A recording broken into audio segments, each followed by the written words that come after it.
Hello students, in this session we will cover certain remaining applied aspects regarding the calcium and phosphate metabolism and the related hormones, and the topic is metabolic bone diseases. So metabolic bone disease means the bone ની અંદર જે calcium phosphate નું metabolism થાય છે એનું deposition થાય છે, that will be defective. So because of that it will lead to certain bone disorder. So આ સેશનમાં આપણે ત્રણ ઇમ્પોર્ટન્ટ ડિસઓર્ડર ડિસ્કસ કરવાના છે. One is rickets, second is osteomalacia and third one is osteoporosis. So starting with the important one, that is the rickets. So rickets, it is a disorder in the children because of the lack of vitamin D. Growing children માં vitamin ડીની deficiency હોય, ઉણપ હોય, then it may lead to this complication. હવે તમને ખ્યાલ છે કે વિટામિન ડી છે એ કેલ્શિયમ અને ફોસ્ફેટના મેટાબોલિઝમમાં ઇમ્પોર્ટન્ટ છે. સો વિટામિન ડીની ઉણપ હશે એટલે કેલ્શિયમ અને ફોસ્ફેટ છે એ પ્લાઝમામાં ઘટી જશે અને એના કારણે બોનમાં જે મિનરલાઇઝેશન થવું જોઈએ, જે કેલ્સિફિકેશન થવું જોઈએ બોનનું, it will be defected. So that will lead to the defective calcification of bone matrix in a growing children, and it will also involve the cartilaginous matrix of a growing end plates of the bone. Causes and the types of rickets. So rickets છે બે પ્રકારના હોઈ શકે, એક vitamin D deficiency rickets અને બીજું vitamin D resistant rickets. Vitamin D deficiency means કે active vitamin ડીની ડેફિશિયન્સી હોય, અને વિટામિન ડી રેઝિસ્ટન્સ મીન્સ અહીંયા વિટામિનનું કન્સન્ટ્રેશન નોર્મલ હોય બટ એક્ટિવ ફોર્મ ના હોય, કોલેકેલ્સિફેરો ઇનએક્ટિવ ફોર્મમાં દે આર પ્રેઝન્ટ. અને causes, there may be multiple causes of the vitamin D deficiency or resistance ricket. Okay, so most important deficiency the diet, કે ભાઈ ડાયટની અંદર vitamin D ઓછું હોય. જો ખાસ કરીને જે વેજીટેરિયન ડાયટ ઉપર હોય, પ્યોર વેજીટેરિયન હોય, એમાં વિટામિન ડીની ડેફિશિયન્સી થવાના ચાન્સીસ ઘણા, કેમ કે વિટામિન ડી છે વેજીટેરિયન ડાયટમાં બહુ ઓછું હોય. It is present in high concentration in the non vegetarian diet. બીજું કારણ એ છે કે ભાઈ ડાયટમાં વિટામિન ડી બરોબર હોય પણ ઇન્ટેસ્ટાઇનલ પ્રોબ્લેમના કારણે અમુક ડિસઓર્ડર હોય જીઆઈ ટ્રેક્ટને, જેના કારણે કે વિટામિન ડીનું એબ્ઝોર્પ્શન ના થાય જીઆઈ ટ્રેક્ટમાંથી, that may lead to that. એના સિવાયનું બીજું રીઝન છે કે ભાઈ સન એક્સપોઝર ઓછો હોય. હવે તમને આગળ કીધું એ પ્રમાણે વિટામિન ડીનું જે સિન્થેસિસ થાય છે it is also from the skin. Cutaneous synthesis પણ થાય છે કે જ્યાં કોલેસ્ટ્રોલમાંથી અલ્ટ્રાવાયોલેટ રેઝની પ્રેઝન્સમાં રેડિયેશનના કારણે it will be converted into the vitamin D3, inactive form of the vitamin D3, cholecalciferol. So sun exposure ઓછું હોય then also it may lead to the vitamin D deficiency. એના સિવાયની રીઝન છે કે ભાઈ લીવર ડિસઓર્ડર હોય. હવે લીવરની અંદર પણ એક સ્ટેપ્સ છે વિટામિન ડીના ફોર્મેશનમાં કે ભાઈ કોલેકેલ્સિફેરોલમાંથી 25 હાઇડ્રોક્સી કોલેકેલ્સિફેરોલ બને in the presence of enzyme 25 hydroxylase. હવે લીવર ડિસઓર્ડર હોય, chronic liver disorder, then it may lead to the defective formation of vitamin D. એના સિવાય કિડની ડિસઓર્ડર હોય, તો ક્રોનિક કિડની ડિસીઝ હોય તો પણ આ પ્રોબ્લેમ થઈ શકે, કેમ કે જે ફાઇનલી એક્ટિવ ફોર્મ છે વિટામિન ડીનું એ કિડનીમાં બને in presence of 1 alpha hydroxylase. So kidney disorder may also lead to the vitamin D deficiency. એના સિવાયના રીઝન છે માનો કે ઘણી વખત જે આ બધા એન્ઝાઇમ્સની વચ્ચે જરૂર પડે વિટામિન ડીના ફોર્મેશનમાં, એનું મ્યુટેશન્સ થઈ ગયું હોય, then also it may lead to the vitamin deficiency. Then coming to the clinical feature, the most important part here. So there are multiple features that you can see: craniotabes, widening of the wrist, collapse of the chest, rickety rosary, frontal bossing, Harrison sulcus, bowing of the legs or a knock knee, and the kyphosis or a scoliosis. So that we have to discuss in this figure. સો સૌથી પહેલાં તો બોનની physiology તમને ખ્યાલ છે કે ભાઈ કોઈ પણ ખાસ કરીને લોંગ બોન્સ હોય તો એના જે એન્ડ છે that are known as epiphysis, અને વચ્ચેનો જે મેઇન પાર્ટ છે that is known as a diaphysis. હવે એપિફાઇસિસ અને ડાયફાઇસિસની વચ્ચે જે પોર્શન હોય that is known as a metaphysis, કે જેની અંદર ગ્રોથ પ્લેટ હોય, that is also known as epiphyseal growth plate. So growing ચિલ્ડ્રનમાં એ પ્લેટનો ક્લોઝર ના થયો હોય એટલે mineralisation of that plate it will cause the growth of the bone. બોનનો growth પણ થશે અને સ્ટ્રેન્થ પણ વધશે. પણ માનો કે વિટામિન ડીની ડેફિશિયન્સી છે તો એ ગ્રોથ પ્લેટમાં કેલ્સિફિકેશન વ્યવસ્થિત નહીં થાય, મેટ્રિક્સનું કેલ્સિફિકેશન નહીં થાય એટલે ગ્રોથ પ્લેટ છે વ્યવસ્થિત ગ્રો નહીં થાય, and there be a delayed closure. So that will lead to the softening of the bone. Bone છે એકદમ વીક અને સોફ્ટ હશે. So because of that you will see the certain bony symptoms. So અહીંથી આપણે start કરીએ ઉપરથી, તો સૌથી પહેલાં એકલું વાઇડ સ્યુચર. હવે જે સ્કલ બોન છે એમાં જ્યારે ફિટલ લાઈફમાં બાળકનું બર્થ થાય પછી તમે ક્યારે પાલ્પેટ કર્યું હશે તો જે અલગ અલગ સ્કલ બોન હોય, વચ્ચે વચ્ચે સ્પેસ હોય, ગટર હોય, કે ધીમે ધીમે એનું ક્લોઝર થતું હોય. But in case of vitamin D deficiency એ સ્યુચરનું વ્યવસ્થિત ક્લોઝર ના થાય, so there be a widening of the સ્યુચર.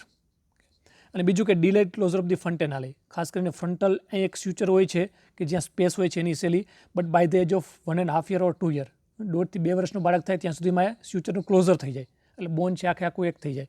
But in case of vitamin D deficiency rickets there'll be a delayed closure, એનો જે ટાઈમ સર છે સ્યુચરનો ક્લોઝર ના થાય, સો બોન વિલ બીકમ એકદમ સોફ્ટ.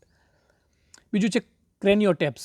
ક્રેનિયોટેપ્સ મીન્સ કે ભાઈ આ જે બોન્સ છે, ખાસ કરીને ઓક્સિપિટલ બોન અને ફ્રન્ટલ બોન, એ તમે પાલ્પેટ કરશો તો એકદમ સોફ્ટ હશે. અગેન કેમ કે એનું કેલ્સિફિકેશન નથી થયું, એના કારણે બોન છે એકદમ સોફ્ટ અને ફ્રજાઇલ હશે. સો તમે જસ્ટ પ્રેસ કરશો તો એકદમ ડિપ્રેસ થઈ જશે bone. Then frontal bossing, again because of the softening of the bones and deposition of osteoid, કે જેમાં કેલ્શિયમ અને ફોસ્ફેટ નહીં હોય, સો જેના કારણે ફ્રન્ટલ બોન છે પ્રોમિનેન્ટ હશે. So that is known as a frontal bossing. પછી ડેન્ટલ હાઇપોપ્લાસિયા, દાંતનું પણ એકદમ વ્યવસ્થિત ગ્રોથ અને ડેવલપ નહીં થાય, and there'll be delayed ડેન્ટિશન.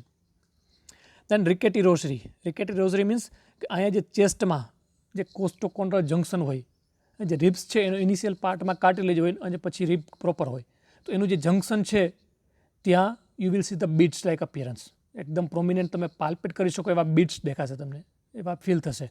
So that is known as a rickety rosary. Then Harrison sulcus. So જે ચેસ્ટ કેજની નીચે, રિબ કેજની નીચે just there'll be a depression, એક સલ્કસ ટાઈપનું ગટર ટાઈપનું બની ગયું હશે. So that is known as Harrison sulcus. પછી છે પેક્ટસ કેરિનેટરમ, મીન્સ કે અહીં જે સ્ટર્નમ છે એકદમ પ્રોમિનેન્ટ હશે, સ્ટર્નમ છે એકદમ બહાર નીકળી જશે, પ્રોમિનેન્ટ હશે, અને આખું જે રિબ કેજ છે ચેસ્ટનું તમે શેપ જો તો it will be pigeon like chest, કબૂતરની ચેસ્ટ હોય એ ટાઈપનું તમને શેપ દેખાશે. Then bowing of the legs. આ સોફ્ટનિંગ ઓફ બોનના કારણે લોઅર લિમ્બના જે બોન છે એકદમ સોફ્ટ થઈ જશે અને એપિફાઇસિસનું ક્લોઝર વ્યવસ્થિત નહીં થાય, એના કારણે કાં તો નીચે એકદમ બો થઈ ગયા હશે, એકદમ પોળા એકબીજાથી દૂર હશે, અને કાં તો નોકની હશે. નોકની મીન્સ કે નીચે એકબીજાને ટચ થઈ જાય. ઓકે, એના સિવાયના બીજા ફીચર્સ છે કે swelling of the wrist or ankle joint, અહીંયા જે એપિફાઇઝિયલ ક્લોઝર છે એ નહીં થાય અને એનું વાઇડનિંગ થશે, ત્યાં કેલ્સિફિકેશન વ્યવસ્થિત નહીં એટલે વાઇડનિંગ થશે. So that will lead to the swelling of the wrist as well as it may be seen in the ankle joints. એના સિવાયના બીજું એક ફીચર્સ છે કે સિવિયર કેસીસમાં ખાસ કરીને એબડોમેન છે it will become a prominent, that is known as a pot belly abdomen. So clear.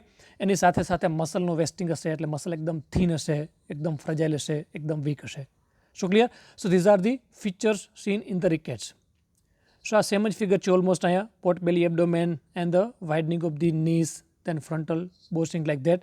સો બોન્સમાં તમે ખાસ જોઈ શકો these are the normal bones. Vitamin D deficiency these is the normal growth of the bone, આ પ્રમાણે legs હશે. But in case of rickets you May C like this bowing of the legs or a knock knee like that. So this is about the various features of the rickets. Then treatment પાર્ટની વાત કરીએ તો સૌથી important છે calcium અને phosphate ઓછું હોય એમાં. સૌથી પહેલાં you have to give the supplement in the form of the calcium અને ફોસ્ફેટ. અને સૌથી ઇમ્પોર્ટન્ટ છે vitamin D. You have to give a vitamin D. The dose will vary depending on the need. It may be from 1000 to 5000 internal unit daily for a few weeks, and then in the maintenance dose you have to give around 200 to 400 internal unit. Okay, અને આના સિવાયનો ભાઈ સનનો exposure છે અને બાકી કોઈ underlying causes હોય, liver disease કે kidney disease, then you have to treat that. So this is all about the rickets. Then coming to the osteomalacia. So osteomalacia પણ એક પ્રકારનું રિકેટ્સ છે, but it is known as adult rickets. That means કે અહીંયા પણ vitamin ડીની deficiency હોય, but it will be seen after the puberty adult પર્સનમાં. રિકેટ્સ છે એમાં વિટામિન ડીની ડેફિશિયન્સી ગ્રોવિંગ ચિલ્ડ્રન્સમાં હોય. અહીંયા ચિલ્ડ્રનનો કમ્પ્લીટ ગ્રો થઈ ગયો હોય, પ્યુબર્ટી પછી વિટામિન ડીની ડેફિશિયન્સી થાય, then it may lead to the osteomalacia. So it is characterized by defective mineralization of adult bone in which epiphyseal growth plate are already closed. So adult stage સુધીમાં epiphyseal plates છે, ખાસ કરીને long બોન, એ એકદમ close થઈ ગઈ હોય, બોનનો growth વ્યવસ્થિત થઈ ગયો હોય. બટ પ્રોબ્લેમ શું થશે, ભાઈ મિનરલાઇઝેશન નહીં થાય, વિટામિન ડીની ડેફિશિયન્સી પાછળથી થશે, એટલે બોનની અંદર જે ડિપોઝિશન થવું જોઈએ બોનનું અને રિઝોર્પ્શન થવું એ વ્યવસ્થિત નહીં થાય. So there be defective calcification or a mineralization of the bones. So causes may be vitamin D deficiency, that is the primary cause. એના સિવાય ભાઈ વુમન્સમાં ખાસ કરીને ચાઇલ્ડ બિયરિંગ એજમાં મલ્ટિપલ પ્રેગ્નન્સીના કારણે પણ ઓસ્ટિયોમલેસિયા થઈ શકે, કેમ કે because of that the calcium અને ફોસ્ફેટનું કન્સન્ટ્રેશન ઘટી જાય. So that May lead two this condition. એના સિવાય કિડની ડિસઓર્ડર હોય, લીવર ડિસઓર્ડર હોય, then also it may lead to the osteomalacia. So clinical features છે ટિપિકલ ચિલ્ડ્રનમાં હતા એવા નહીં દેખાય, કેમ કે અહીં એપિફેઝિયલ ક્લોઝર થઈ ગયું છે અને બોનનો ગ્રોથ વ્યવસ્થિત થઈ ગયો છે. So the features will be the skeletal abnormals in the form of the diffuse skeletal pain, કે બોન પેઇન હશે અને બોડી ટેન્ડરનેસ, મસલ પેઇન હશે, આખી બોડીમાં એને પેઇન થશે. Then there'll be muscle weakness and the waddling of the gait. Waddling gait means કે વ્યવસ્થિત ચાલી નહીં શકે. બોન બીકમ સોફ્ટ, ખાસ કરીને પેલ્વિક ગર્ડલ, રિબ્સ એન્ડ ફીમર. સો આના કારણે બોનનું કેલ્સિફિકેશન વ્યવસ્થિત નહીં થાય એટલે બોન છે એકદમ ફ્રજાઇલ થઈ જશે, એકદમ સોફ્ટ થઈ જશે, and the incidence of fracture will increase. They are more prone to be fracture, જલ્દી ફ્રેક્ચર થઈ શકે. In addition to that, there may be also tetany in the form of the carpopedic spasm in severe cases. Treatment part again, osteomyelin is similar to rickets.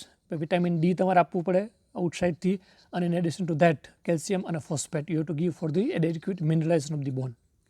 So this is all about the osteomalacia or adult ricket. Then coming to the osteoporosis.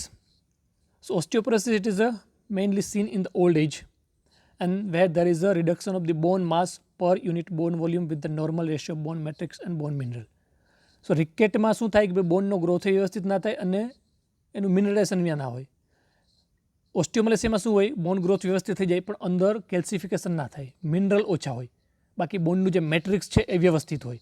બેન matrix વધારે હોય પણ એની સામે calcium phosphate ઓછું હોય. ઓસ્ટિયોપોરોસિસમાં શું થાય કે ભાઈ બોન મેટ્રિક્સ છે, કોલેજન ફાઇબર છે બોનની અંદર, એનો પણ લોસ થાય અને જે મિનરલ છે એનો પણ લોસ થાય. So there will be a reduction in bone mass, overall bone mass જ ઘટી જશે. So there will be loss of both bone matrix as well as the bone mineral component equally. So that will lead to the weak bone, weakness of the bone. So pathogenesis, so that is basically because of the mismatch between the bone resorption and deposition. હવે again બોનની અંદર બે process થાય, deposition means calcium અને ફોસ્ફેટનું deposition થવું, સાથે સાથે મેટ્રિક્સનું deposition, અને બીજું કે રિઝોપ્શન, પછી ઓલ્ડ પોર્શન છે બોનનો એનું રિમૂવ થવું. ઓકે, પણ there will be mismatch here in the osteoporosis. બોન રિઝોપ્શન છે એ વધારે છે બોન ડિપોઝિશન કરતાં. સો there will be a net loss of the bone. So because of that, in the osteoporosis there will be osteoblastic activity in the bone, it will be less than the normal. So that will lead to the rate of bone osteodeposition will be depressed. So deposition ઘટી જશે અને રિઝોપ્શન વધી જશે. સો overall bone માસ ઘટશે અને બોન છે એકદમ weak અને ફ્રજાઇલ હશે. અગેન સિમ્ટમ્સ શું હશે કે personને બોન પેઇન હશે, and there will be a weakness of the bone and there are prone to the fractures. So causes multiple હોઈ શકે ઓસ્ટિયોપોરોસિસના. એક તો કે ઓલ્ડ એજમાં વધારે જોવા મળે, એના સિવાય કે lack of physical stress of the on the bone. હવે બોન ગ્રોથમાં આ એક ઇમ્પોર્ટન્ટ ફેક્ટર છે ફિઝિકલ એક્ટિવિટી. ફિઝિકલ એક્ટિવિટી જેટલી વધારે થાય એટલું બોનની સ્ટ્રેન્થ છે વધારે હોય. એના કારણે એથ્લેટ પર્સન છે એ આપણા કરતાં વધારે સ્ટ્રોંગ હોય, બોન્સ એના સ્ટ્રોંગ હોય because of the routine physical stress. Then malnutrition, કે ભાઈ કેલ્શિયમ ફોસ્ફેટ ડાયટમાં જ ઓછું હોય. Then lack of the vitamin C. Then post menopausal lack of the estrogen secretion. Estrogen is also important in the calcification of the bone and also the formation of matrix of the bone. So then Cushing syndrome, hyperthyroidism, then bone secondaries, then chronic renal failure, all that may lead to the osteoporosis. So features, as I have told, bone density ઘટશે, so the bone will become weak and they are prone to the fracture. So incidence of fracture will increase in that type of the person. So fracture of the vertebra with the compression, that may cause the kyphosis, which will produce a typical look like a widow's hump. Treatment part, adequate calcium intake, then moderate exercise to prevent the disease, then estrogen treatment, ખાસ કરીને menopausal સ્ટેજમાં in case of a woman. Then certain drugs you can give that will inhibit the osteoclastic activity, બોનનું રિઝોપ્શન ઘટાડશે, and that will increase the mineral content of the bone. Then fluoride, that will stimulate the osteoblastic activity, that will increase the bone deposition, okay, making bone more dense. So clear? So this is all about the osteoporosis, and with this is all for the metabolic bone diseases in brief. So with this we completed the important physiological and the applied aspect regarding the calcium and phosphate metabolism and the related aspect that include the bone physiology and the related so-called calcitropic hormones.